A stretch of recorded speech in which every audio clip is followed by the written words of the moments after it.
नमस्कार, मी अरमान पठाण. आपण बघत आहात शार्प न्यूज. आपलं शहर, आपलं गाव, आपली बातमी आपल्यापर्यंत पोहोचवण्यासाठी शार्प न्यूजची टीम नेहमीच कार्य करत असते. पाटील या कार्यक्रमाचे अध्यक्ष या ठिकाणी मंचावरती उपस्थित होत आहेत.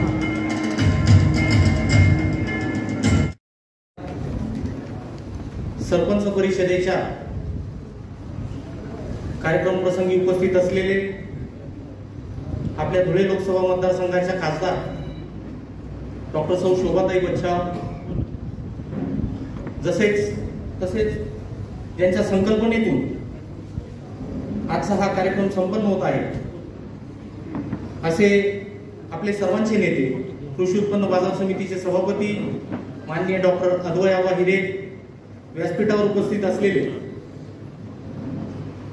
राष्ट्रीय काँग्रेस पक्षाचे जिल्ह्याचे अध्यक्ष माजी आमदार शिरीष भाऊ कोतवाल, तसेच राष्ट्रवादी काँग्रेसचे जिल्ह्याचे अध्यक्ष कोंडाजी मामा आवाड, ज्यांनी नुकतेच VN नाईक संस्थेमध्ये घवघवीत यश मिळवलं आणि अध्यक्षपदी विराजमान झाले. तसेच शिवसेना उद्धव बाळासाहेब ठाकरे पक्षाचे जिल्ह्याचे अध्यक्ष मनमाडचे माजी नगराध्यक्ष गणेश भाऊ धात्रक, या प्रसंगी उपस्थित असलेले सन्माननीय डॉक्टर दिनेशजी बच्छाव, तसेच उपजिल्हा प्रमुख राजारामजी जाधव, या प्रसंगी उपस्थित असलेले राष्ट्रवादी काँग्रेसचे नांदगावचे तालुक्याचे अध्यक्ष महेंद्रजी बोरसे, व्यासपीठावर उपस्थित सर्वच मान्यवर, तसेच अतिशय अल्प काळात महाविकास आघाडीच्या आव्हानाला प्रतिसाद देऊन या प्रसंगी शेकडोच्या संख्येने उपस्थित असलेले विविध गावांचे सरपंच, उपसरपंच, सर्व पदाधिकारी, तसेच महाविकास आघाडीचे सर्व पदाधिकारी, ज्येष्ठ श्रेष्ठ बंधू आणि भगिनी, खरोखरच अतिशय आगळा वेगळा कार्यक्रम या ठिकाणी संपन्न होत आहे सरपंच परिषदेचा. कारण गेल्या अनेक वर्षापासून सरपंच म्हणून, उपसरपंच म्हणून या मालेगाव तालुक्यामध्ये निवडून आल्यानंतर सरपंचांचे ध्येय धोरण, अडीअडचणी, तसेच तालुक्यावर त्यांची अधिकाऱ्यांशी ओळख होणं, तसेच आज ज्या पद्धतीनं मालेगाव तालुक्यामध्ये राजकारण चाललेलं आहे त्या दृष्टिकोनातून विचार करता आज महाविकास आघाडीच्या माध्यमातून आपण हा सरपंच परिषदेचा कार्यक्रम घेतलेला आहे. कारण सरपंच, उपसरपंच किंवा ग्रामपंचायतींना या मागच्या काळामध्ये कोणी वालीच नव्हतं आणि त्यामुळे खऱ्या अर्थाने ही गरज होती.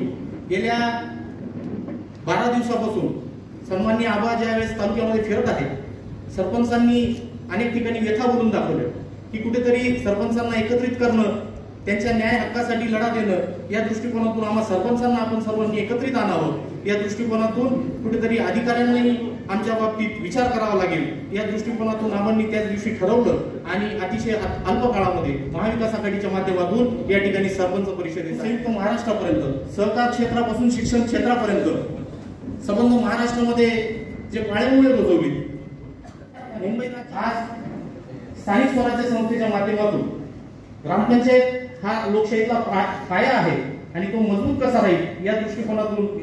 आणि त्यावेळी भगरे सर बोलताना बोलले की सरपंच पदापासून झाली आणि ज्यावेळेस मला सरपंच पद मिळवायचं होतं, अनेक वक्त्यांनी अतिशय स्पष्ट असे आपले विचार या ठिकाणी आपल्या काही सरपंचांनी या ठिकाणी मांडले. त्यांच्या जे व्यथा आहे ते आपल्या समोर या ठिकाणी त्यांनी मांडायचा प्रयत्न केला. परंतु मी त्यांना एकच सांगेन की बरोबर आहे, आज आपण जे भोगतोय ते फक्त सरपंचच नाही, अगदी सर्वसामान्य शेतकऱ्यापासून, सर्वसामान्य मतदारापासून तर जेवढे विरोधी पक्षामध्ये जे आहेत मोठमोठे नेते ते सर्वच ते भोगताय. आपण बघतोय की अद्वै आबा आत्ताच आले, त्यांच्यावर जो अन्याय झाला, मला वाटतं इथं जेवढे उपस्थित आहे त्यांच्यापैकी कोणावरही तेवढा अन्याय झालेला नाही. आपल्या पुढे उदाहरण आहे, आपल्या अडचणी नक्कीच आहे. परंतु मित्रांनो, आपण बघतोय की गेले 10 वर्ष या ठिकाणी भाजपची सत्ता आलेली, या ठिकाणी केंद्रामध्ये भाजप आहे, राज्यामध्ये भाजप आहे, महायुतीची या ठिकाणी सरकार आहे. यांनी काय काम केलं गेल्या 10 वर्षामध्ये? यांनी कुठले शेतकऱ्यांचे प्रश्न सोडवले? यांनी काही केलेलं नाहीये. फक्त आणि फक्त जे काही विरोधी पक्षातले आपले नेते असतील त्यांच्या पाठीमागे ईडी लाव, CBI लाव, त्यांना नामहारण कर, एवढाच उद्योग त्यांनी केलेला आहे. आणि या ठिकाणी अनेक लोकांना त्या ठिकाणी जेवढा त्रास देता येईल तेवढा देण्याचं काम केलेलं आहे. आणि आपण पाहिलं मागच्या 2 वर्षापूर्वी की आपलेच काही सेनेचे सर्व आमदार हे उद्धव साहेबांशी गद्दारी करून या ठिकाणी बाहेर आणि राजाभाऊ त्या ठिकाणी प्रचंड मतात निवडून आले. म्हणजे जनतेनं थोडक्यात सांगायचं एवढंच आहे की यांनी लाडकी बहीण योजना आणू द्या, आणखी कुठल्याही योजना आणू द्या, लोक आता फसणार नाही. हे जे आपल्या डोळ्यात जनतेच्या सर्वसामान्यांच्या डोळ्यामध्ये धूळ फेकायचं काम करतात, याला आता जनता फसणार नाही. जनता त्यांना त्यांची जागा दाखवणार आहे. ते दिवस थोड्या दिवसावर आलेले.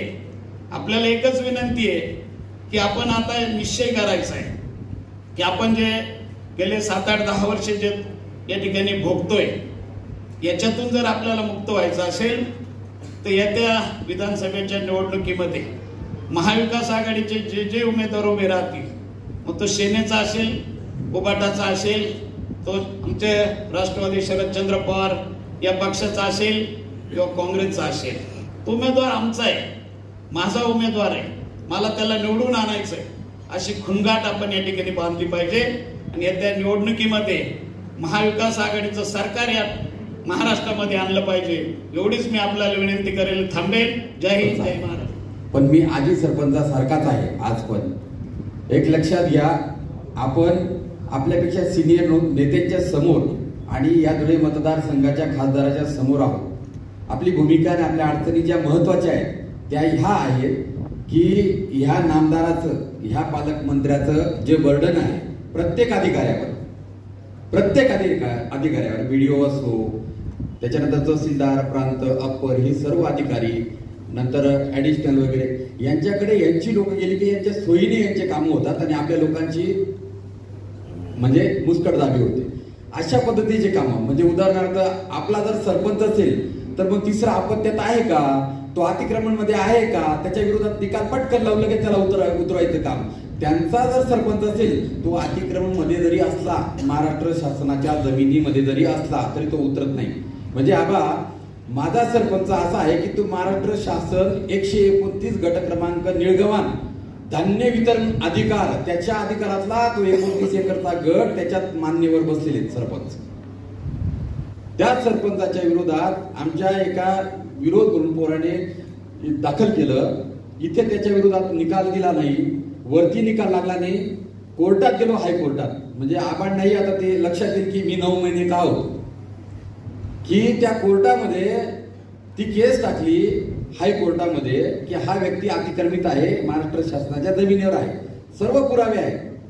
त्या ठिकाणच्या केस लावणार. कार्यक्रमाचे अध्यक्ष माझे स्नेही आदव्याबा हिरे, ज्यांनी खऱ्या अर्थानं या लोकसभा मतदारसंघाला भारतीय जनता पक्षाच्या कचाट्यातून तुम्हाला आणि सोडवलं, त्याबद्दल त्यांचे आभार मानले पाहिजे. शोभाताई बच्छाव, माझे दुसरे सहकारी कोंडाजी मामा, गणेशजी दात्रक, इथं बसलेले दगा बापू, आमचे मित्र मुस्लिम डिग्निटीजी डॉक्टर बच्छाव, उपस्थित सगळ्यांचंच नाव आहे. सगळे काँग्रेसचे तालुका अध्यक्ष आहे, शिवसेनेचे तालुका अध्यक्ष आहे, राष्ट्रवादी काँग्रेस तालुका अध्यक्ष, आपण सगळे आहात. मी तुमच्या जेव्हा भाषण ऐकत होतो त्यावेळेला खऱ्या अर्थाने मी विचार करत होतो की स्वर्गवासी माजी पंतप्रधान राहुल गांधींनी एवढ्या मोठ्या विश्वासानं ही पंचायत राज्य राजीव गांधी सॉरी आता सध्या डोक्यासमोर तीच नाव आहे करता काय, राजीवजी गांधींनी या ग्रामीण भागाचं भलं व्हावं म्हणून, सरपंचांना अधिकार मिळावे म्हणून, सरपंचांना त्यांच्या मनामध्ये जो विकास आपल्या गावाचा करायचा आहे म्हणून पंचायत राजची संकल्पना पहिल्यांदा मांडली. परंतु गेल्या 10 वर्षात जर तुम्ही पाहिलं तर त्यांना गावाचा सरपंच सक्षम व्हावा ही त्यांच्या डोक्यामध्ये कल्पनाच नाहीये. तो सरपंच आपला बटीक झाला पाहिजे हे तुमच्या इथल्या पालकमंत्र्यांना देखील वाटतंय. खरं खोटं आहे? आणि हे जर चित्र तुम्हाला बदलायचं असेल तर ताई 2 महिन्याने काही फरक पडत नाही, पण तुम्ही देखील आहेत बाबा, तुम्ही देखील पायाला भिंगरी लावून पळायला पाहिजे. प्रत्येक सरपंचानं त्याच्या पाठीवर थाप दिली पाहिजे आणि त्याला सांगितलं पाहिजे की 2 महिने तू लढ. अरे या तालुक्याचंच नाही, या जिल्ह्याचं, राज्याचं चित्र आपण बदलून टाकू. ही क्षमता तुमच्या सगळ्या प्रमुखांमध्ये. परंतु आपल्यावर वेळ येते तेव्हा मी पाहिली गंमत. आपण बघितलं आपल्या दिंडोरी लोकसभा मतदारसंघामध्ये काही नाही हो, फक्त 200 रुपये 200 रुपये दिले. मी जर म्हटलं काय झालं, नाही जावा द्या आता काहीतरी आपलं ते भगीरथ निवडूनच येणार आहे. मी त्याला म्हटलं अरे 1860-65 दिवस आहे, 200 रुपये जर तू घेतले ना 8 पैसे रोज पडतो. तुझ्या मळ्यामध्ये ती बाईक आम्हाला तू 300 रुपये देतो म्हटले. ही फुकट भावजरी उचक आणि आधी उचकले पाहिजे. तुम्हाला देखील मी सांगतो, तुम्हाला देखील गेल्या 20 वर्षापासून या विधानसभा मतदारसंघ पुण्या एखादा दाढीवाल्याचा बटीक झालाय आणि हे चित्र जर तुम्हाला बदलायचं असेल तर तुम्हाला आधी कणकर व्हावं लागेल. होणार आहात का? आवाज एकदम बारीक करा, तुमच्यात काही दम दिसत नाही. आबा यांच्या भरवशावर लढायचं असेल ना तर 4 वेळा विचार करा. अरे तुमच्यामध्ये धमक असली पाहिजे. आबा तुम्ही आगे बढो, हम तुम्हारे साथ है म्हणण्याची आहे तुमच्यामध्ये हिंमत? तुम्ही एवढं एका विधानसभा मतदारसंघानं एक खासदार निवडलाय आणि एका विधानसभा मतदारसंघामध्ये एक माणूस हाकल देत नाही आपल्याला. हाकल देईल की नाही? मग हे खरं आहे तुमचं. मला कोणीतरी सांगितलं की बाबा मी ताईंना एक पत्र दिलं, ताईंनी त्या पत्राची दखल घेतली नाही, मला सांगितलं नाही. तर त्यांची कदाचित फी इथं नाही, त्यांना विचारलं असतं काय परिस्थिती आहे. हे बघा विषय असा आहे, ते या राज्याची मंत्री आहेत, पालकमंत्री आहेत, त्यामुळं थोडीफार दादागिरी ते करणारच आहे. परंतु याच्यामध्ये हे बघ पत्र पण तयार आहे 18/8/2024 त्यांनी पत्र देखील तयार केले. पत्र देखील तयार केले. त्या अधिकाऱ्यांना बोलून मी सांगते असं त्यांनी म्हणाल होतं, म्हणून मी सांगितलं नाही म्हणे. पण एक गोष्ट लक्षात ठेवा, अधिकारी ग्रामसेवक किती वाह्यात असला.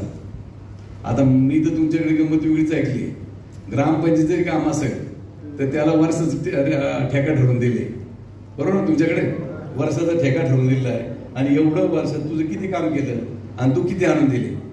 ओके नाही? नाही तर मीच बोलतो तुमच्याकडे नसेल सर, मी माझं चांगलं सांगतो तुम्हाला वाटायचं. ग्रामसेवक असेल, पोलीस असेल, तलाठी असेल, सर्कल असेल, सगळ्या अधिकाऱ्यांच्या बाबतीमध्ये ही परिस्थिती आहे. हे मलाच तुम्ही सांगितलं, मी कुठे पाहायला लागल्या तालुक्यामध्ये.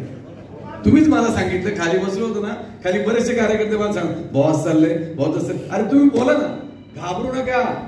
एक लक्षात घ्या, आपण सिनेमा पाहतो, किती मोठा गुंड जर असला, एखादा पच्छेरी देऊन त्याला हे करतो. राजकारणात अशीच परिस्थिती आहे. किती मोठा एस्टॅब्लिश माणूस असेल त्याला देखील जर लोकशाहीमध्ये जनतेने ठरवलं आणि मताचा जर पाऊस आणला ना, यांची सगळी घाण वाहून गेल्याशिवाय राहणार नाही. हा आत्मविश्वास मला आहे. हा आत्मविश्वास तुम्हाला असला पाहिजे. हा तुम्हाला आत्मविश्वास असला पाहिजे. म्हणजे संकल्पना होती ग्रामपंचायत, पंचायत समिती, जिल्हा परिषद, राज्य सरकार आणि केंद्र सरकार. ही संकल्पना ही भारतीय जनता पक्षाची मंडळी मोडू पाहते. त्यांना अशी भीती वाटते की जर या सरपंचाला जर एवढे अधिकार दिले आणि याने जर चांगली कामं केली तर आपल्याला कोणी तिथं विचारणार नाही, आपल्याला कोणी विचारणार नाही. म्हणून तुमच्या अधिकार कमी करण्याची, छाटणी करण्याचं काम ते करताय. आणि हे जर थांबवायचं असेल तर मात्र आपल्याला, तुम्हाला, मला निर्णय घ्यावा लागेल की येणाऱ्या विधानसभेच्या निवडणुकीमध्ये आपण काय केलं पाहिजे म्हणून. आणि तुम्हाला जर बदलायचं असेल तर तुम्ही एक गोष्ट लक्षात ठेवा ना, की लाडकी बहीण योजना काय आली हो? अरे मताची अलीकडकी म्हणून बहीण झाली लाडकी, बरोबर ना? आपण ती बहीण लाडकी झाली, 1500 रुपये देत आहे, मेहरबानी नाहीये. इथं बसलेला सर्वसामान्य शेतकरी की ज्याच्याकडे 2-4 एकर जमीन आहे, तो देखील कमीत कमी एका वर्षभरामध्ये खत आणि औषधं मिळून 1 लाख रुपयाची घेतो की नाही? मग 1 लाख रुपयाची खत जर औषधं घेतली ना, 18,000 रुपये आपले काढतो जीएसटीच्या नावानं. 500 रुपये हो, 500 रुपये आपल्या बापाला, शेतकरी बापाला पेन्शन किती आहे? 500 रुपये. आपल्याकडून काढता किती?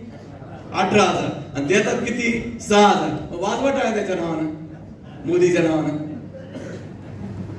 महिला 1500 रुपए। अरे बात तो शुरू हुई थी 15 लाख से और खत्म हो गई 1500 रुपए तक। अरे आपलं तुकडे टाकताय का? मग इतक्या दिवस तुम्हाला ही योजना लागू करावी, ही बहीण माझी लाडकी आहे, इतक्या दिवस तुम्हाला 10 वर्ष वाटलं नाही, आजच का वाटलं? तर आज त्या संसदेमध्ये, त्या पार्लमेंटमध्ये ज्या काँग्रेस पक्षाला किंमत देत नव्हते त्या ठिकाणी वाकावं लागतंय, कारण त्या ठिकाणी राहुलजी गांधी बसले आणि तुमची आणि माझी खंत, तुमचं आणि माझं दुःख त्या ठिकाणी मांडतायत. काय झाली हो कांद्याची अवस्था? नाफेड भाव ठरवून देते एक, आणि या फार्मर प्रोड्युसर कंपन्या काय करताय? आबा 500 रुपयाचा गाळा आहे. किती रुपयाचा? 500 रुपयाचा गाळा आहे. मग आम्ही सातत्यानं सांगतोय या नाफेडची आणि एनसीसीच्या कांदा खरेदीची चौकशी करा.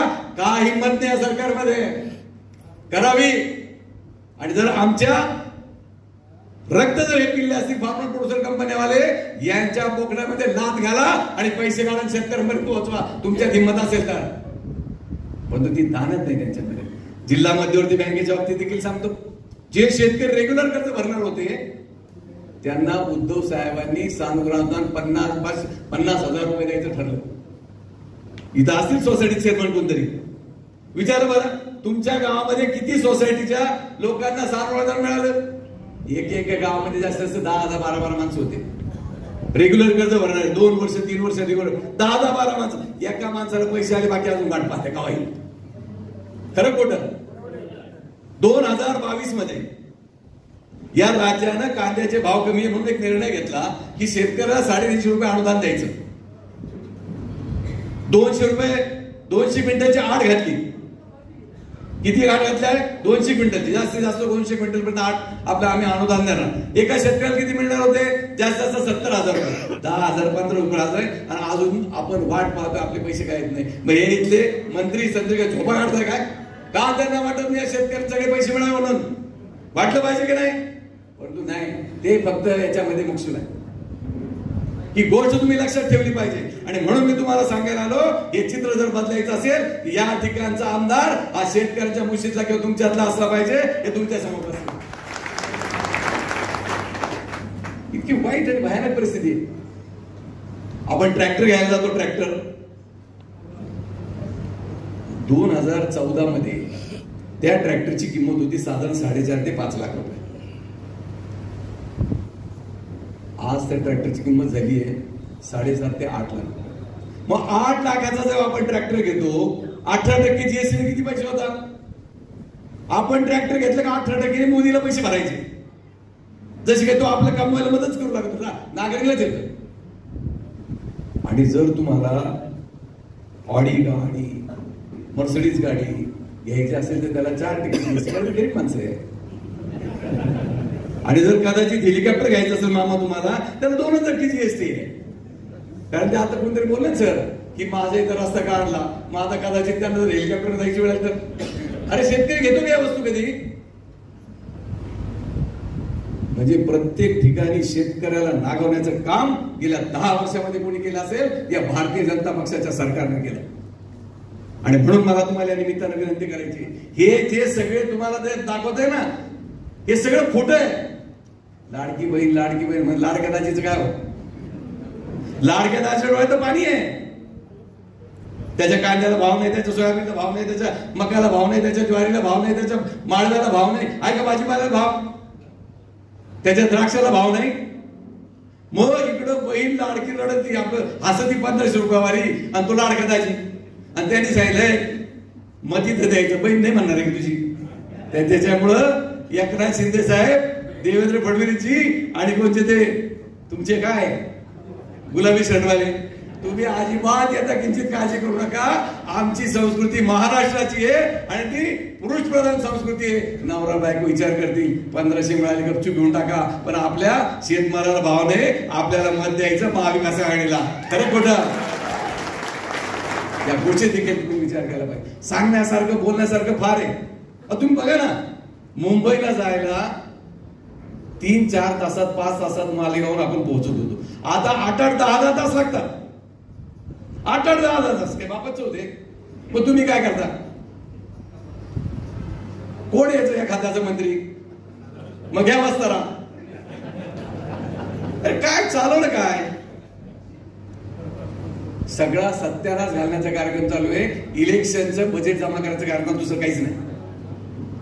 मला आठवतं 1999 साली मी राष्ट्रवादी काँग्रेस पक्षाच्या तिकिटावर चांदवडमधनं उभा होतो.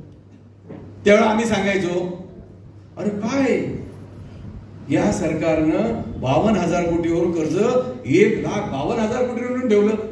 मी काल परवा पेपरला पाहिलं, ते तर आता 8.5 लाख कोटीवरून घेऊन कर्ज. 8.5 लाख कोटी प्रत्येकाच्या डोक्यावर कमीत कमी 2.5 लाख रुपयाचं कर्ज या राज्य सरकारनं तुमच्या माझ्यावर करून ठेवलं. आपली दिवसेंदिवस शेतीची प्रगती खुंटायला लागली, कारण उत्पन्नच नाही. शेतकऱ्याच्या मुलाला कोणी मुली देत नाही. देते का? प्रत्येक गावचा. मी आता परवाशी फिरतोय आबा, मला काही पोर बाजूला भेटले का गावामध्ये, म्हणजे भाऊ आमच्या गावामध्ये जो 48 नवरदेव की जे 35 पर्यंत पोहोचले. तुम्ही काय करायचं, आम्ही तुम्हाला निवडून देतो. तुम्ही एक वधूवर मंडळ, काय म्हणतात त्याला, लग्नाचं काय, हा सूचक मंडळ तयार करा आणि आमचे लग्न करा, आम्ही तुम्हाला निवडून देतो. शपथ मी खोटं बोलणार नाही. आहे की नाही परिस्थिती? खोटं बोलतो का? की अशी अवस्था आहे. त्याच्यामुळं जर कोणाच्या डोक्यात असेल ना, लाडकी बहीण काही नाही, लाडकी बहीणला 1500 शिकावं येतील आणि हे सरकार कधी जाईल अशी परिस्थिती झाली. कारण तिच्या म्हणजे लाडक्या जायच्या डोळ्यामध्ये पाणी आहे. तुम्ही बघा, विचार करा ना. 2014 मध्ये सुपर फॉस्फेटची गोणी होती 140 रुपयाला, आज 700 रुपयाला. 1846 10 26 26 20 20 0 15 15 15च्या गोण्या 350 400 रुपयाला मिळत होत्या. आज आहे 1700 रुपयाला. मग वाजवा मोदीचं नाव टाळ्या. अरे वाजवा ना. आपण यांनी सांगितलं ना आजचे दिन आणेवाले, आले का आजचे दिन? अरे एवढे निपत्तर दिन स्वातंत्र्यापासून कधी आपण पाहिले नव्हते.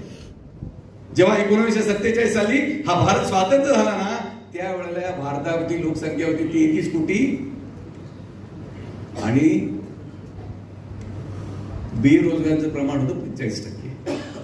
आज या देशाची लोकसंख्या आहे 143 कोटी प्लस आणि बेरोजगारांचं प्रमाण आहे 47%. मी एक दिवस आता दिल्लीला चाललो होतो. दिल्लीमध्ये मोठं विमान होतं, जवळजवळ आपल्या नाशिक जिल्ह्यातले 30-31 जोडपे होते आणि ते सगळ्यांनी मोठमोठ्या कंपन्यांमध्ये, कोणी बॉश मध्ये होतं, कोणी आपल्या त्या मायक्रो मध्ये होतं, कोणी अशा महिंद्रामध्ये होतं.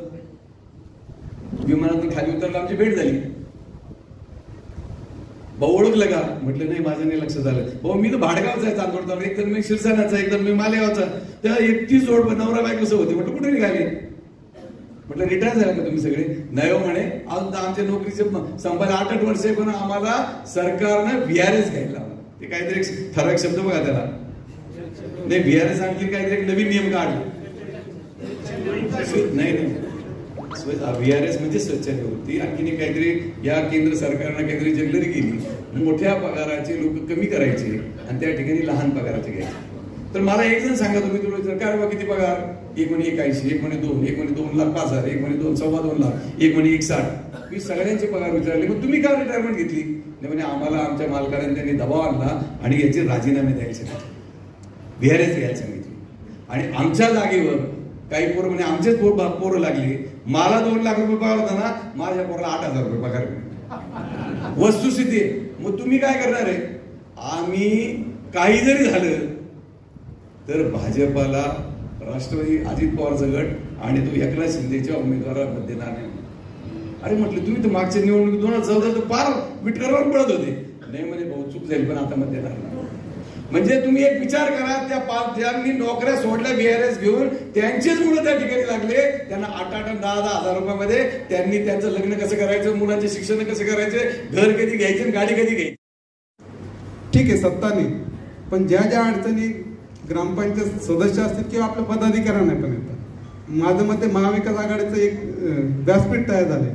या व्यासपीठाच्या माध्यमातून आपण जसं इथं सिव्हिल हॉस्पिटल आहे, पोलीस स्टेशन आहे, तहसील डिपार्टमेंट आहे, प्रांत ऑफिस आहे, या प्रत्येक ठिकाणी आपलं एक कक्ष खोलला पाहिजे. त्या कक्षाच्या माध्यमातून आपण ती सेवा जर पुरवली किंवा त्या लोकांपर्यंत जर आपण त्यांना सेवा जसं आता प्रत्येक व्यक्ती आपल्या आबापर्यंत पोहोचणार नाही. प्रत्येक व्यक्ती खासदारताईपर्यंत पोहोचणार नाही, प्रत्येक व्यक्ती जे जे पदाधिकारी बसले त्यांच्यापर्यंत पोहोचणार नाही. पण तिथं जर आपला जर कक्ष सुरू करता आला तर नक्की त्या कक्षापर्यंत जाऊन त्या कक्षात तर्फे मदत होऊ शकते आणि ती मदत आपल्याला भविष्य काळात उपयोगी येईल. ही माझी एक संकल्पना आहे, ती जर राबवता आली तर चांगलंच आहे. या ठिकाणी आपण खूप वेळापासून उपस्थित आहे. आपला कार्यक्रम 11 वाजता होता. आपण एवढ्या मोठ्या संख्येने उपस्थित झाला त्याबद्दल मी आपल्या आभार मानतो. थांबतो. जय. ठीक आहे, सत्ता नाही, पण ज्या ज्या अडचणी ग्रामपंचायत सदस्य असतील किंवा आपल्या पदाधिकाऱ्यांना पण येतात. माझं मते महाविकास आघाडीचं एक व्यासपीठ तयार झालंय. या व्यासपीठाच्या माध्यमातून आपण जसं इथं सिव्हिल हॉस्पिटल आहे, पोलीस स्टेशन आहे, तहसील डिपार्टमेंट आहे, प्रांत ऑफिस आहे, या प्रत्येक ठिकाणी आपलं एक कक्ष खोलला पाहिजे. त्या कक्षाच्या माध्यमातून आपण ती सेवा जर पुरवली किंवा त्या लोकांपर्यंत जर आपण त्यांना सेवा जसं आता प्रत्येक व्यक्ती आबापर्यंत पोहोचणार नाही, प्रत्येक व्यक्ती खासदारताईपर्यंत पोहोचणार नाही, प्रत्येक व्यक्ती जे जे पदाधिकारी बसले त्यांच्यापर्यंत पोहोचणार नाही. पण तिथं जर आपला जर कक्ष सुरू करता आला तर नक्की त्या कक्षापर्यंत जाऊन त्या कक्षात तर्फे मदत होऊ शकते आणि ती मदत आपल्याला भविष्य काळात उपयोगी येईल. ही माझी एक संकल्पना आहे, ती जर राबवता आली तर चांगलंच आहे. या ठिकाणी आपण खूप वेळापासून उपस्थित आहे. आपला कार्यक्रम 11 वाजता होता. आपण एवढ्या मोठ्या संख्येने उपस्थित झाला त्याबद्दल मी आपल्या आभार मानतो. अनेक वक्त्यांनी अतिशय स्पष्ट असे आपले विचार या ठिकाणी आपल्या काही सरपंचांनी या ठिकाणी मांडले. त्यांच्या जे व्यथा आहे ते आपल्या समोर या ठिकाणी त्यांनी मांडायचा प्रयत्न केला. परंतु मी त्यांना एकच सांगेन की बरोबर आहे, आज आपण जे भोगतोय ते फक्त सरपंचच नाही, अगदी सर्वसामान्य शेतकऱ्यापासून सर्वसामान्य मतदारापासून तर जेवढे विरोधी पक्षामध्ये जे आहेत मोठमोठे नेते ते सर्वच ते भोगताय. आपण बघतोय की आजोय आबा आत्ताच आले, त्यांच्यावर जो अन्याय झाला, मला वाटतं इथं जेवढे उपस्थित आहे त्यांच्यापैकी कोणावर आहे तेवढा अन्याय झालेला नाही. आपल्या पुढं उदाहरण आहे, आपल्या अडचणी नक्कीच आहे. परंतु मित्रांनो, आपण बघतोय की गेले 10 वर्ष या ठिकाणी भाजपची सत्ता आलेली. या ठिकाणी केंद्रामध्ये भाजप आहे, राज्यामध्ये भाजप आहे, महायुतीची या ठिकाणी सरकार आहे. यांनी काय काम केलं गेल्या 10 वर्षामध्ये? यांनी कुठले शेतकऱ्यांचे प्रश्न सोडवले? यांनी काही केलेलं नाहीये. फक्त आणि फक्त जे काही विरोधी पक्षातले आपले नेते असतील त्यांच्या पाठीमागे ईडी लाव, CBI लाव, त्यांना नामहरण कर, एवढाच उद्योग त्यांनी केलेला आहे. आणि या ठिकाणी अनेक लोकांना त्या ठिकाणी जेवढा त्रास देता येईल तेवढा देण्याचं काम केलेलं आहे. आणि आपण पाहिलं मागच्या 2 वर्षापूर्वी की आपलेच काही सेनेचे सर्व आमदार हे उद्धव साहेबांशी गद्दारी करून त्या ठिकाणी बाहेर पडले. त्याच्यानंतर थोड्या दिवसांना 1 वर्षापूर्वी राष्ट्रवादी काँग्रेसचे आमचे 40 आमदार या ठिकाणी पवार साहेबांना वयाच्या 83व्या वर्षी धोका देऊन बाहेर पडले. परंतु काय अवस्था आहे त्यांची आता? आज आपण बघतोय की त्यांची अतिशय वाईट अवस्था झालेली. हा जो आपल्याला त्रास आहे हा फार दिवस नाही मित्रांनो, हा फक्त 2-3 महिन्याचा त्रास आहे. आता एवढे दिवस त्रास सहन केला, आता 2-3 महिने त्रास सहन करणं काही अवघड नाहीये. यांचे दिवस भरलेले. आपण पाहिलं आता 2.5-3 महिन्यापूर्वी आता लोकसभेच्या निवडणुका झाल्या. त्या ठिकाणी भगरे सरांसारखा सर्वसामान्य शिक्षक माणूस समोर, त्या ठिकाणी केंद्रीय मंत्री ज्यांच्या घरामध्ये 3 पिढ्या सत्ता आहे, त्यांच्याकडे अमाप पैसा आहे, परंतु जनतेनं त्या पैशाला जुमानलं नाही. सर्वसामान्य आपला भगरे सरांना त्या ठिकाणी भरभरून मतं दिले आणि ते प्रचंड मतात निवडून आले. दुसरं उदाहरण आपल्या शोभाताई, या सुद्धा या ठिकाणी समोर त्यांच्या समोर मंत्रीच होते, केंद्रीय मंत्री, आणि त्यांच्या समोर ताई उभ्या राहिल्या. त्यांच्या मनात मनी ध्यानी नसताना अचानक त्यांना उमेदवारी मिळाली आणि त्यांनी त्यांच्या समोर त्या ठिकाणी निवडणूक लढवली आणि सर्वसामान्य मतदारांनी त्यांना सुद्धा डोक्यावर घेतलं. त्याचसारखं आमच्या सिन्नर तालुक्या, आपल्या नाशिक लोकसभा मतदारसंघामध्ये आमचे राजाभाऊ वाजे हे सुद्धा अतिशय सर्वसामान्य माणूस आहे. कुठल्याही प्रकारचं त्यांच्याकडे भेदभाव नाही, अतिशय सर्वांना बरोबर घेऊन जाणार माणूस आहे. परंतु समोर जो उमेदवार होता तो 10 वर्ष त्या ठिकाणी खासदार असलेले आपले गोडसे, त्यांनी त्या ठिकाणी आम्हा पैसा खर्च केला. राजाभाऊकडे पैसा नव्हता, परंतु राजाभाऊने जनतेचं प्रचंड प्रेम मिळवलेलं होतं आणि राजाभाऊ त्या ठिकाणी प्रचंड मतांनी निवडून आले. म्हणजे जनतेनं थोडक्यात सांगायचं एवढंच आहे की यांनी लाडकी बहीण योजना आणू द्या, आणखी कुठल्याही योजना आणू द्या, लोक आता फसणार नाही. हे जे आपल्या डोळ्यात जनतेच्या सर्वसामान्यांच्या डोळ्यामध्ये धूळ फेकायचं काम करतात, याला आता जनता फसणार नाही. जनता त्यांना त्यांची जागा दाखवणार आहे. ते दिवस थोड्या दिवसावर आलेले. आपल्याला एकच विनंती आहे की आपण आता निश्चय करायचा आहे की आपण जे गेले 7, 8, 10 वर्ष जे या ठिकाणी भोगतोय, याच्यातून जर आपल्याला मुक्त व्हायचं असेल तर येत्या विधानसभेच्या निवडणुकीमध्ये महाविकास आघाडीचे जे जे उमेदवार उभे राहतील, मग तो सेनेचा असेल, उबाटाचा असेल, तो आमचे राष्ट्रवादी शरदचंद्र पवार या पक्षाचा असेल किंवा काँग्रेसचा असेल, तो उमेदवार आमचा आहे, माझा उमेदवार आहे, मला त्याला निवडून आणायचंय, अशी खुणगाट आपण या ठिकाणी बांधली पाहिजे. आणि येत्या निवडणुकीमध्ये महाविकास आघाडीचं सरकार या महाराष्ट्रामध्ये आणलं पाहिजे, एवढीच मी आपल्याला विनंती करेल. थांबेल. जय हिंद. आधारस्तंभ आणि शिवसेना उद्धव बाळासाहेब ठाकरे गटाचे उपनेते आदरणीय आबा हिरे, या ठिकाणी उपस्थित असलेले काँग्रेस पक्षाचे जिल्हाध्यक्ष माजी आमदार शिरीषभाऊ कोतवाल, राष्ट्रवादी काँग्रेस पक्षाचे शरदचंद्र पवार गटाचे जिल्हाध्यक्ष आदरणीय कोंडाजी मामा आव्हाडसाहेब, सन्मान्य शिवसेनेचे जिल्हाध्यक्ष गणेशजी धात्रक साहेब, सन्मान्य जाधव साहेब, डॉक्टर बच्छाव, या ठिकाणी उपस्थित असलेले समाजवादी पार्टीचे नेते मुस्तकीम डिग्निटी साहेब, सन्मान्य दशरथ बापू निकम, सन्मान्य काँग्रेस पक्षाचे मालेगाव तालुका अध्यक्ष शरदजी खैरनार, या ठिकाणी उपस्थित असलेल्या ज्येष्ठ नेते काशीनाथजी पवार साहेब, सन्माननीय आखाडे साहेब, सन्माननीय लकीजी खैरनार, व्यासपीठावर उपस्थित असलेले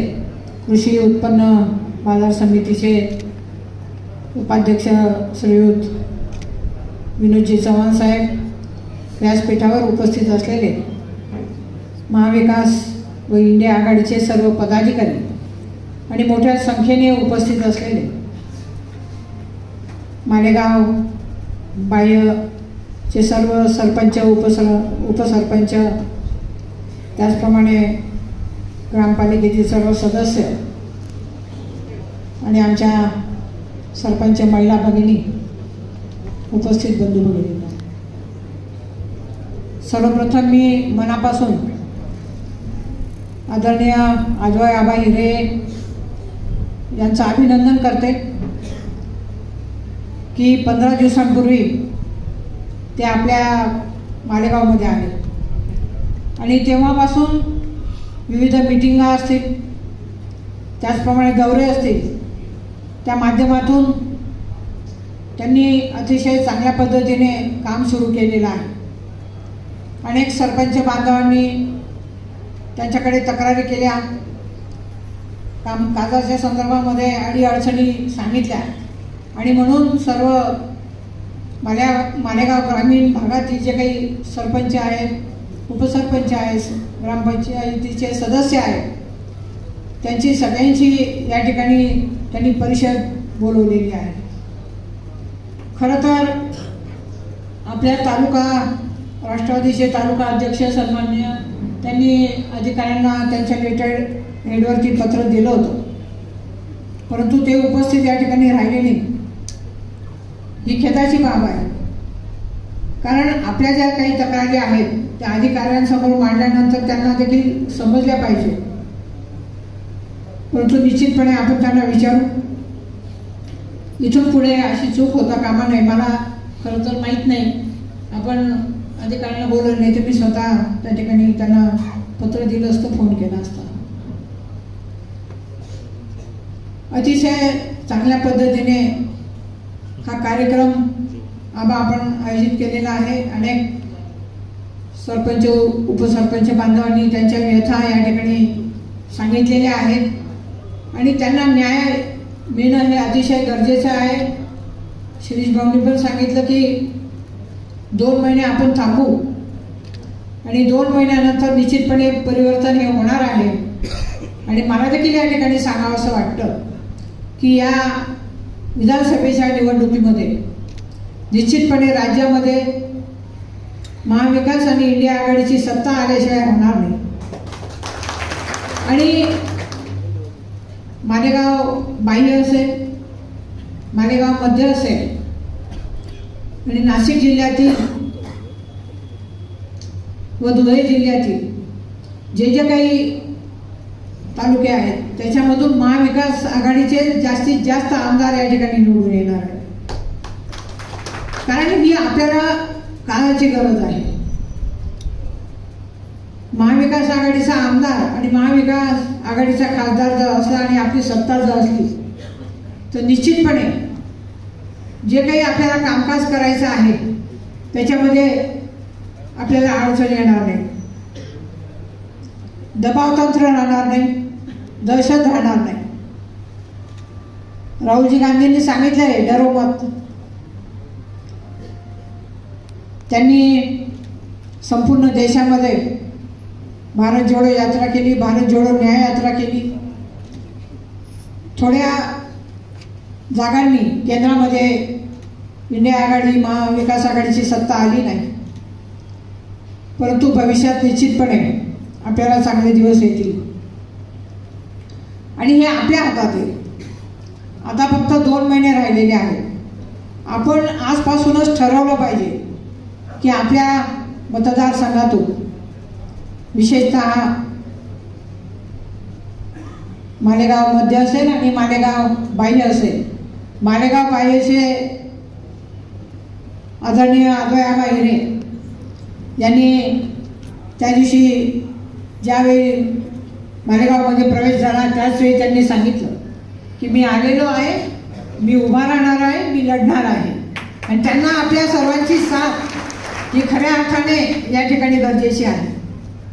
त्या दृष्टिकोनातून आपण कुणाशीही वाट न बघता आपापल्या परीने आपण प्रचार केला पाहिजे, सगळ्यांना सांगितलं पाहिजे. कारण आपल्याला कल्पना आहे समोर जी काही नीती वापरतात निवडणुकीमध्ये त्याला आपण बळी जायचं नाही. कारण कोणी 200 दिलेत, कोणी 300 दिलेत, ते काही पुरत नाही. आणि आता ही जी काही निवडणूक लांबणीवर त्यांनी टाकलेली आहे याचं कारण म्हणजे सर्वेमध्ये त्यांच्या विरोधात रिपोर्ट आहे. पण तुम्ही कितीही लांबणीवरती निवडणूक तुम्ही जरी टाकली तरी महाविकास आघाडीची सत्ता ही राज्यात येणार आहे. याबाबत मला ती मात्र देखील शंका वाटते.